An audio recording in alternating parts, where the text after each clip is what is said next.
Sarah Saffernik responde a 6 acusações, 5 de homicídio em primeiro grau e uma de agressão agravada contra uma criança. Em 17 de fevereiro, o Departamento de Polícia de Oregon foi chamado a esta casa na Rua 10 devido a uma criança sem respirar. A polícia afirma que só 3 pessoas estavam na casa, entre elas Saffernik e Nathaniel. A denúncia relata o assassinato como excepcionalmente brutal.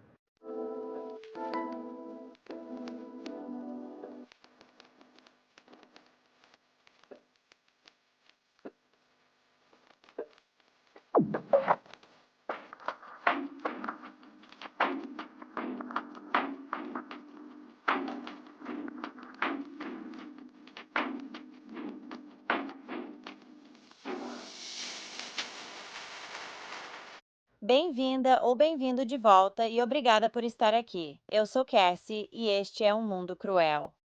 A história que eu tenho para vocês hoje é sobre um menino que previu sua morte mais de um ano antes de ela acontecer. Ou seja, isso poderia ter sido evitado. Esta é a história de Nathanael Burton.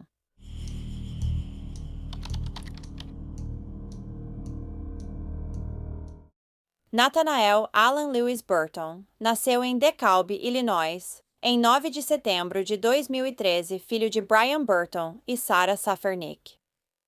Ele tinha 2 irmãs mais velhas, Tori e Mackenzie. Ele adorava carros e caminhões e diziam que era um ótimo menino, sempre feliz e brincalhão. Na madrugada de quarta-feira, 17 de fevereiro de 2021, por volta das 2h35, serviços de emergência foram chamados à casa de Nathaniel e sua família.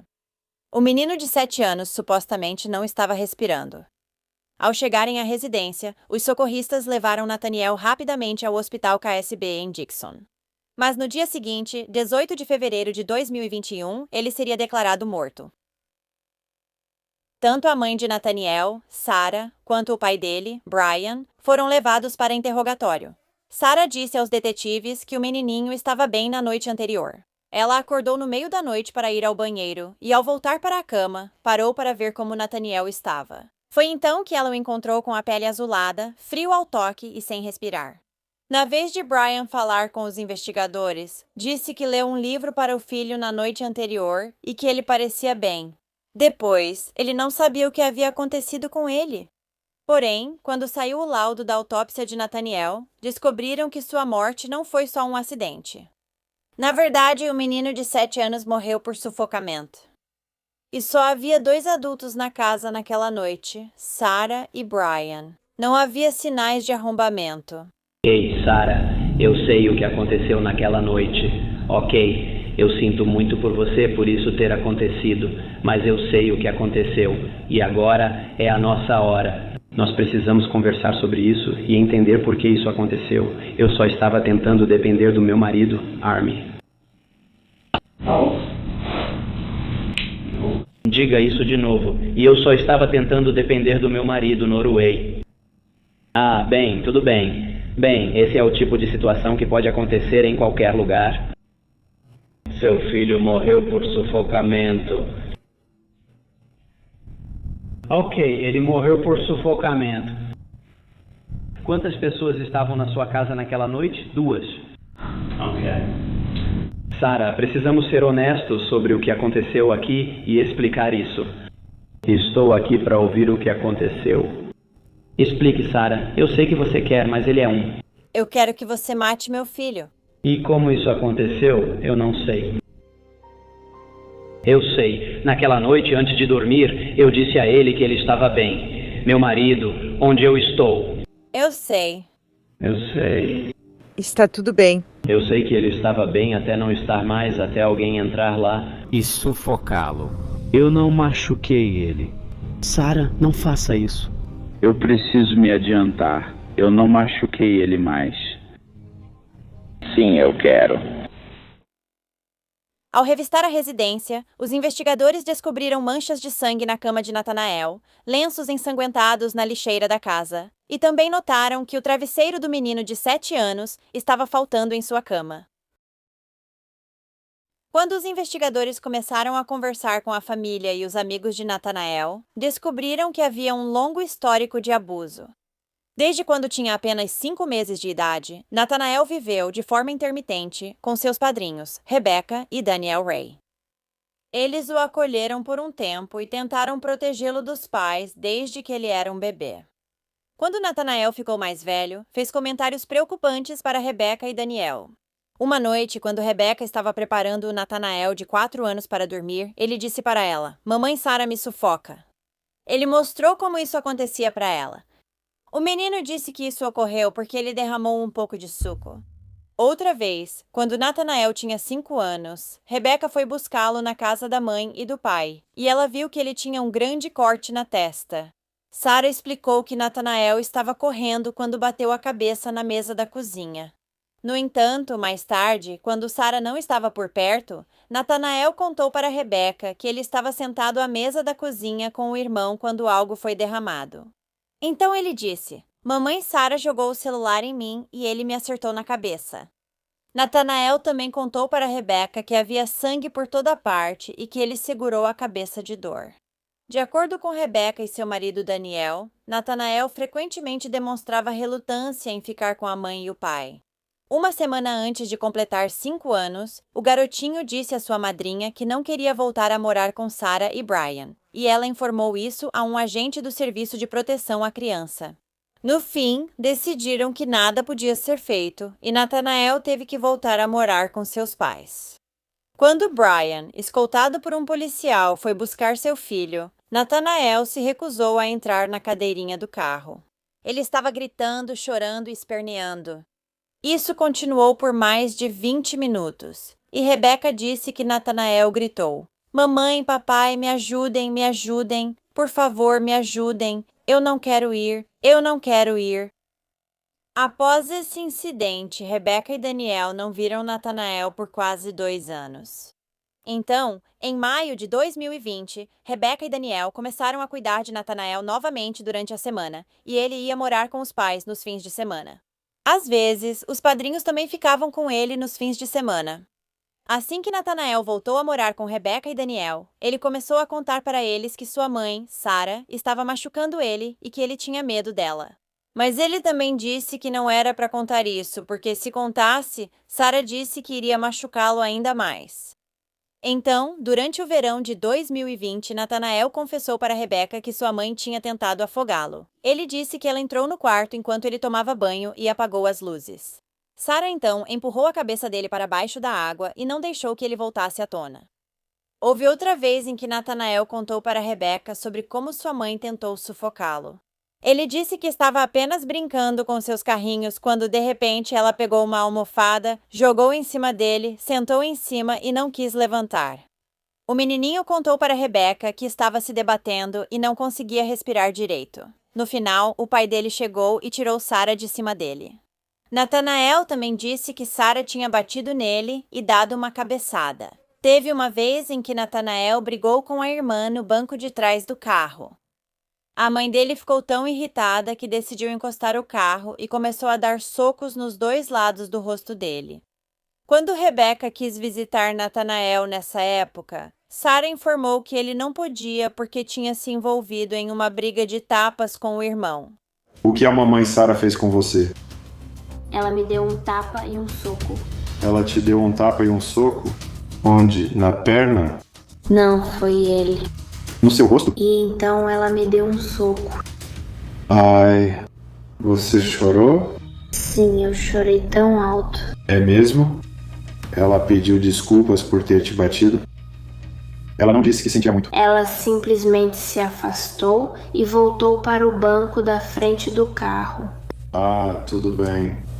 Você ficou com caroços nisso por alguns dias ou só por um dia? Um dia, aí sumiu. Sim. Era bem aqui ou na sua mandíbula? Sim. Uau, eu não conto pra ninguém. Por quê? Eu não deveria contar pra ninguém? Sim, porque você vai colocar todo mundo em apuros e eu vou me meter em encrenca e aí eu vou acabar dormindo. Ah, foi isso que ela te disse pra não contar pra ninguém? Sim. Ah, entendi. Mas eu me importo porque eu tenho que dizer a verdade. Você se importa mesmo? Tudo bem, mas... Não conte. Pra ela. Bem, o papai vai tentar te proteger, tá bom? Não vamos contar pra ninguém e tentaremos te proteger pra você não se machucar mais. Ela só fez isso com você desde sua última visita? Eu esqueci. Tudo bem. Tudo certo. Bem, vamos apenas orar e esperar que Jesus traga você para cá o quanto antes, certo? Porque Ele está resolvendo tudo, certo? Ele está cuidando disso? Nunca. Ele nunca vai conseguir resolver isso. Bem, você sabe que mamãe e papai te amam, né? E nós não temos Amra. Você gosta daqui? Você gosta de estar aqui? Uau! Você gosta de estar aqui ou não? Obviamente. Obviamente. Ao longo dos anos, Rebecca relatou suas preocupações às autoridades várias vezes, mas nada foi feito. Denúncias de abuso e negligência, tanto de Nathanael quanto de seus irmãos, foram feitas aos serviços de proteção à criança em várias ocasiões, começando já em setembro de 2018. Desde então, a agência foi acionada pelo menos mais 4 vezes. Porém, em todas as ocasiões, um assistente social arquivou o caso como não comprovado. Conversaram com Nathanael e suas irmãs e concluíram que não havia maus tratos na casa.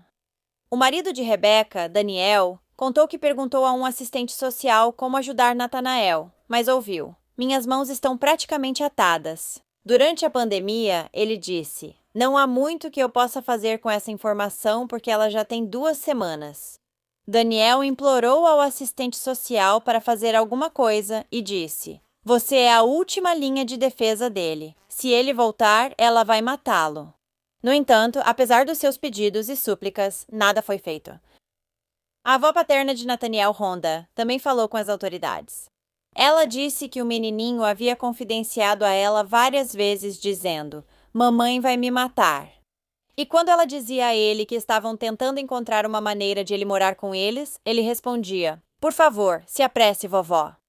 Nathaniel contou para a avó que às vezes Sarah o sufocava e às vezes ela pulava em cima dele. Ela também é uma mulher bem grande.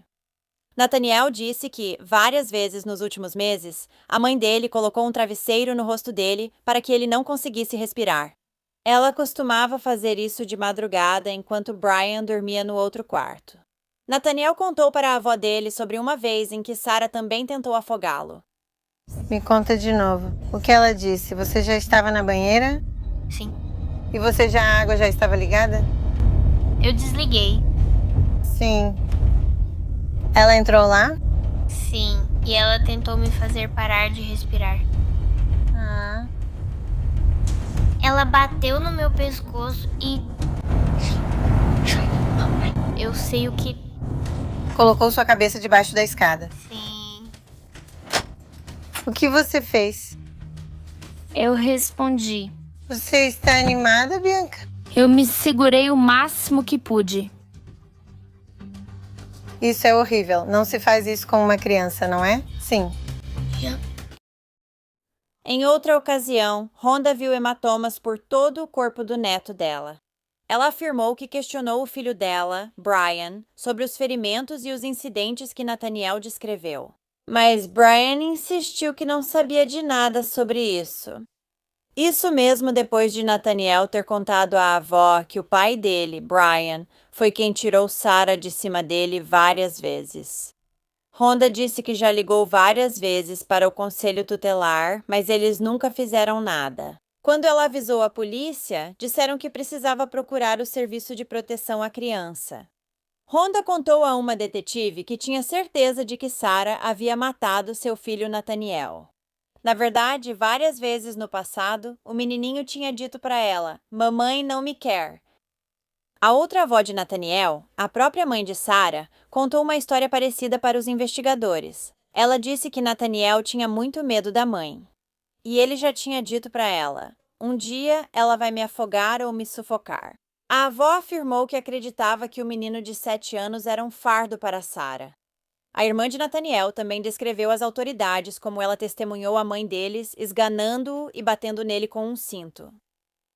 Enquanto a polícia investigava Sarah, eles descobriram que ela tinha um histórico de doença mental e abuso de medicamentos controlados e álcool. Eles também encontraram algumas pesquisas muito preocupantes no Google que a mãe vinha fazendo nos últimos 6 meses, o que os fez ter certeza de que ela havia planejado a morte de Nathaniel. Em agosto de 2020, 6 meses antes de Nathaniel ser morto, Sarah pesquisou. Eu tive pensamentos sobre matar meu filho. Pensamentos de matar meus filhos. Mas alguém já teve isso? Ter pensamentos assustadores significa que você vai colocá-los em prática? Sarah também pesquisou coisas como produtos de limpeza comuns que matam instantaneamente, como matar alguém rapidamente, como matar alguém com um boneco de voodoo, os melhores venenos mortais e 16 passos para matar alguém e não ser pega. O diário dela também revelou que ela havia refletido sobre seus pensamentos de machucar seus filhos. No dia em que Nathaniel foi levado às pressas ao hospital, Sarah pesquisou no Google: quanto custa a cremação de uma criança? E quanto tempo leva uma investigação depois que uma criança falece? Com todas essas evidências em mãos, os detetives tinham certeza de que Sarah Safernik, de 34 anos, era responsável pela morte do filho, Nathaniel. Ela então foi presa e acusada de 5 crimes de homicídio em primeiro grau e um crime de agressão agravada contra uma criança.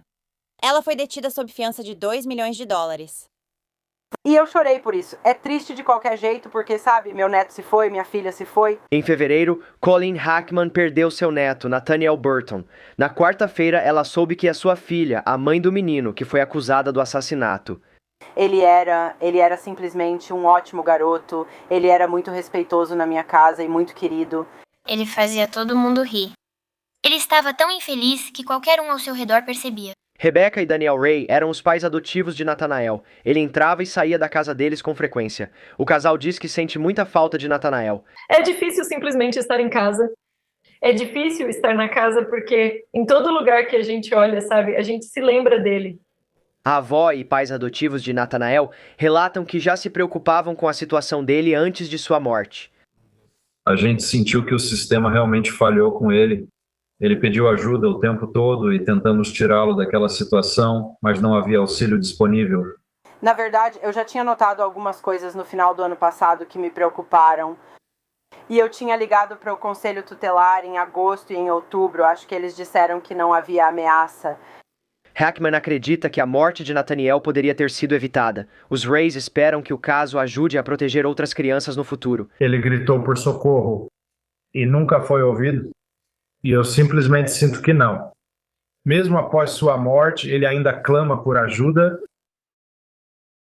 Agora, mesmo que o pai de Nathanael, Brian, soubesse do abuso e não tivesse feito nada para tirar seus filhos daquele ambiente perigoso, ele não foi preso nem acusado de nada em relação à morte do filho ou aos maus tratos dos outros filhos. Sarah inicialmente se declarou culpada das acusações em março de 2024, mas depois retirou essa confissão e decidiu ir a julgamento. Houve então vários adiamentos, mas finalmente, em novembro de 2025, Sarah decidiu aceitar outro acordo judicial e se declarar culpada de homicídio em primeiro grau. Ela foi posteriormente condenada a 35 anos de prisão e deve cumprir toda a sua pena antes de ser liberada. A tia de Nathanael, irmã de Sarah, Caitlin West, disse que seu sobrinho nunca foi desejado pela mãe, e Sarah sempre parecia muito desconectada dele. Caitlin acha que Nathanael esteve mais estável enquanto estava com Rebecca e Daniel. Ele estava seguro, amado e 100% bem cuidado. Caitlin também falou do sobrinho. Ele sempre gostou de brincar com outras crianças. Nos reuníamos no Natal e ele e meu filho tinham idades parecidas. Eles sempre brincavam juntos, ele era tão gentil. Ele era simplesmente tão cheio de vida. Ele tinha energia de sobra e simplesmente continuava depois que te conhecia. Após a morte de Nathaniel, um banco memorial foi colocado na escola primária de Oregon. Está escrito: em amorosa memória de Nathaniel Burton. A comunidade se uniu para arrecadar fundos para a instalação e também pagou todo o funeral do garotinho.